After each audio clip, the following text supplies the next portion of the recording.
হয়তো ওর বাসায় কোনো সমস্যা হইতে পারে।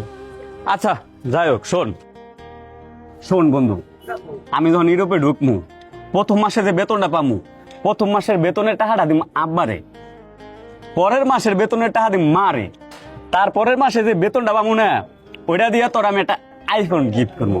কারণ তোর তো আইফোন চালানো অনেক শখ। আমার অনেক শখ আইফোন চালাই না। আমি জানি বন্ধু, এর লিগে আমি তোর আইফোন গিফট করবো। কিন্তু নোমানের বিষয়টা ভালো লাগলো না, ও কথা বললো না কেন? কি সমস্যা ওর?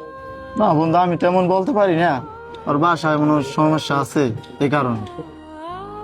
আচ্ছা দাঁড়া, আমি ওর কাছে যাই। আচ্ছা ঠিক আছে, যাও।